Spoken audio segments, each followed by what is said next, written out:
Gold, trusted gold buyers. మీరు తాకట్టు పెట్టిన బంగారాన్ని విడిపించి ఈ రోజు ఉన్న మార్కెట్ ధరకు కొనబడను.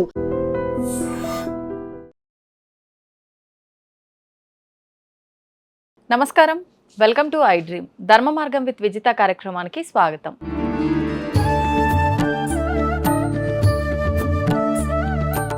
నమస్కారం గురుగారు. మహాదేవ. గురుగారు, తమలపాకు పైన దీపం వెలిగిస్తూ ఉంటారు. నిజంగా ఇలాంటి దీపారాధన దేనికి విశేషమైనదో తెలియజేయండి. తమలపాకుపై దీపారాధన అని కాదు కానీ తమలపాకులలో అంటే చుట్టూ తమలపాకులు లైక్ ఒక సుమారుగా కూడా ఒక 8 నుంచి 11 తమలపాకులు ఒక ప్లేట్లో. సో మధ్యలో చక్కగా కూడా ఒక దీపారాధన చేసి అమ్మవారికి హారతి ఇవ్వాలి. ఇది 11 శుక్రవారాలు కానీ 9 శుక్రవారాలు కానీ లేదా 18 శుక్రవారాలు కానీ చెయ్యాలి. ఇది ఏమిటి అంటే ఇంట్లో ధన సంబంధిత, అదేవిధంగా అమ్మవారికి సంబంధించినటువంటి అంటే ఒక ఏదో మనకి ఇంట్లో చెడు జరుగుతుంది అని కానీ లేదా కొంత మనకు అనుకున్న పనులు అనుకున్నటువంటి విధంగా ముందుకు వెళుతాం లేవు అని అనుకునేటువంటి సందర్భంలో ఇప్పుడు అంటే తమలపాకులు అంటే అందులో మనకు సరస్వతి అమ్మవారు కావచ్చును, లక్ష్మీ అమ్మవారు కావచ్చును, పార్వతీ అమ్మవారు కావచ్చును కొలువు తీరి ఉంటారు. ఈ మన తమలపాకుకు సంబంధించినటువంటి ముందు భాగంలో ఉండేటువంటి ఆ యొక్క తొడిమను కాస్త తీసి చక్కగా పరుచుకోవాలి. ఓకే, తమలపాకులు అంటే ఆంజనేయ స్వామికి ఎంతో ప్రీతి. అవునండి. మరలా ఇదొకటి విషయం. సో తమలపాకులతో అమ్మవారి యొక్క దీపారాధన చేసి ముక్తి పొందిన వాళ్ళు చాలామంది ఉన్నారు మా క్లయింట్స్. కనుక అంటే వారి ఫోటోలు కూడా పంపిస్తూ ఉంటారు అమ్మవారికి సంబంధించినటువంటివి. ఆ గురువుగారు శుక్రవారం ఈరోజు హారతీయంగా అమ్మవారు ఆ యొక్క మన హారతిలో కనబడింది అనేటువంటి విధంగా తీసి పంపిస్తూ ఉంటారు. ఎంతో సంతోషం వేస్తుంది. కనుక ఎక్కువగా ఆరోగ్యపరమైనటువంటిది కానీ ఆర్థికపరమైనటువంటి విషయాలలో ఇది బాగా ఉపయోగపడుతుంది. ఇక ఆంజనేయ స్వామికి తమలపాకులు, ఇంట్లో తమలపాకు చెట్టు కావచ్చును, ఇవి మనకు ఒక పాజిటివ్ వైబ్రేషన్ని తీసుకువస్తాయి, విజయాన్ని తీసుకువచ్చేటువంటి పరిస్థితి. కనుక తమలపాకులను మనము మన యొక్క గురువారం రోజే సాయంకాలం ఇంటికి తెచ్చుకొని చక్కగా శుభ్రపరుచుకొని పక్కన పెట్టేసుకోవాలి. శుక్రవారం రోజు మామూలు దీపారాధన చేయాలి. అమ్మవారికి సంబంధించినటువంటి పూజాది కార్యక్రమాలు చేసుకున్న తర్వాత, నివేదన చేసుకున్న తర్వాత అప్పుడు ఈ యొక్క తమలపాకుల మధ్యలో ఒక వెండి ప్రమిద లేదు మట్టి ప్రమిద పెట్టి చక్కగా కూడా నెయ్యి పోసిన తర్వాత ఒక పువ్వొత్తి వేయాలి. పువ్వొత్తేసి పువ్వొత్తి లేదు అనుకుంటే 3 అంటే ఒక 2 వత్తులను కలిపి సౌత్ వైపుగా, 2 వత్తులను కలిపి ఈశాన్యం వైపుగా, 2 వత్తులను కలిపి తూర్పు వైపుగా వేసి అమ్మవారికి హారతి ఇవ్వాలి. దీనివల్ల మనకు లక్ష్మీదేవి యొక్క అనుగ్రహం విశేషంగా లభిస్తుంది. ఇది ఐశ్వర్య దీపంగా చెప్తారు. ఈ దీపంగా అంటే ఈ విధంగా.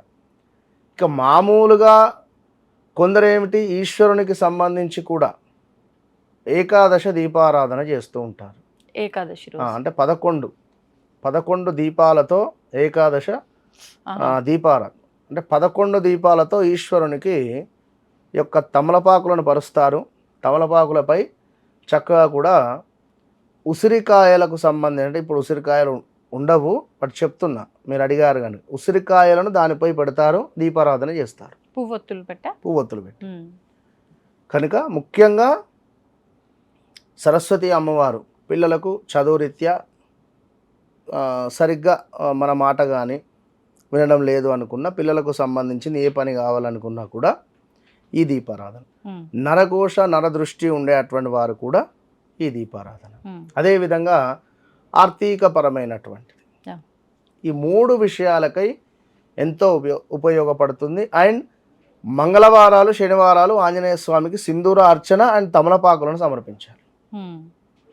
దీనివల్ల కూడా మనకు జాతకంలో ఉండేటువంటి శని సంబంధిత దోషాలు కానీ ఇవన్నీ కూడా తొలగిపోయే ఛాన్సెస్ ఉంటాయి. ఇప్పుడు ప్రత్యేకించి హనుమంతుడికి తమలపాకుల పూజా విధానం కానివ్వండి, లేకపోతే ఆ దీపారాధన, మాల వడమాల ప్రీతికరం అన్నారు. ఎందుకని వడమాల. ప్రత్యేకించి హనుమంతుల వారికి అది ప్రీతికరం? ఇప్పుడు ఈ యొక్క ఉదాహరణకు స్వామివారు సింధూరార్చన ప్రియుడు. ఓకే, సింధూరార్చన ప్రియుడు అన్నప్పుడు ఈ యొక్క హనుమంతుల వారు సీతమ్మను కలవడానికి వెళ్ళినటువంటి సందర్భంలో ఆ తలపై సింధూరం రాసుకుంటుంది. ఎవరు? సీతమ్మ వారు. తల్లి ఇది ఏమిటి అంటే, మీ రాముల వారి యొక్క శ్రేయస్సు కోసము, మీ యొక్క రాముల వారి యొక్క అంటే మన లైక్ ప్రతి ఆడవారు రాసుకుంటారు కదా సింధూరం ఇక్కడ. సో భర్త శ్రేయస్సు అని చెబితే ఆంజనేయ స్వామి వారు ఒళ్ళంతా రాసుకుంటాడు సింధూరం, అంటే అంతటి అది. సో ఈ సందర్భంలో తమలపాకుల యొక్క చెట్టు వద్ద సీతమ్మ వారు ఉండడము, ఈ ఆంజనేయ స్వామి అక్కడికి వెళ్ళడము, ఇట్టి తమలపాకుకు సంబంధించినటువంటి విషయము. అంతేగాని ఓ తమలపాకుల మాల వేసేయండి ఆంజనేయ స్వామి కంటే మొత్తం స్వామివారికి మొసమరకుండా వేసేస్తారు. జస్ట్ ఒక మాల అంతే. నిజంగా చెప్తున్న తల్లి, ఈ శనివారాలు మంగళవారాలు వచ్చింది అంటే మొత్తం తమలపాకుల మాలలు వేసి మొత్తం ఇక్కడ దాకా తీసుకువస్తారు పాపం. ఆంజనేయ స్వామికి కావాల్సింది ఏమిటి అంటే ఒక్క 2 తమలపాకులను తమకు సమర్పించి హనుమాన్ చాలీస చదవాలి. అదేవిధంగా మనము భజన చేయాలి. భజన అంటే ఇప్పుడున్నటువంటి సిచ్యువేషన్లో వేరే అయిపోయింది. ఏం భజన అయింది? ఒకరిపై ఒకరికి చెప్పడము, ఒకరిపై వీళ్ళు ఇట్లా ముందు ఆఫీస్కి రాగానే అమ్మయ్య వారు రాలేదు కదా, వారి గురించి నేను ఇక్కడ పోయి చెప్పాలి, బాస్కు చెప్పాలి అంటారు, పోతారు, వారికి చెప్తారు మీరు గ్రేట్ సార్ మీరు అని చెప్పి ఈ భజన ఇది అయిపోయిందంతా. ఎవరికి వారు పొగడ్తలు. సో నిజమైన భజన అనేటువంటిది వెళ్ళిపోయింది. కనుక ప్రతి మంగళవారము ప్రతి శనివారము ఆంజనేయ స్వామి దేవాలయంలో ఎవరితో మీకు సంబంధం లేదు, మీరు కూర్చోండి, హనుమాన్ చాలీసా చదువుకోండి, చక్కగా స్వామివారికి భజన చేసుకోండి, తమలపాకులను సమర్పించండి, అంతే. ఇదే విధంగా ఒక వైట్ పేపర్ తీసుకోవాలి. వైట్ పేపర్ పైన రామ్ రామ్ రామ్ అని రాయాలి. ఓకే, జస్ట్ రామ్ 3 సార్లు కాదు, కంప్లీట్గా ఒక వైట్ పేపర్ పైన ఇటు side back side front and back white paper తీసుకోవాలి. రామ్ రామ్ రామ్ రామ్ రామ్ రామ్ రామ్ రామ్ ఇంతే రాసేసి హనుమాన్ చాలీసా చదివేసి స్వామివారి యొక్క పాదాల వద్ద అవి పెట్టండి. ఏ కోరికైనా దగ్గర దాకా వచ్చి మిస్ అయిపోతున్నాయి అని అనుకునేటువంటి ఎలాంటి కోరికలైనా ఎలాంటి పనులైనా కూడా అయిపోతాయి ఖచ్చితంగా. మంచి విధానాన్ని తెలియజేశారండి. నమస్తే. మహాదేవ. తవ్వండి, తవ్వుతూనే శివలింగం సరే దాన్ని అట్లా కప్పేసేయండి, చూపించదండి. Krishna is there.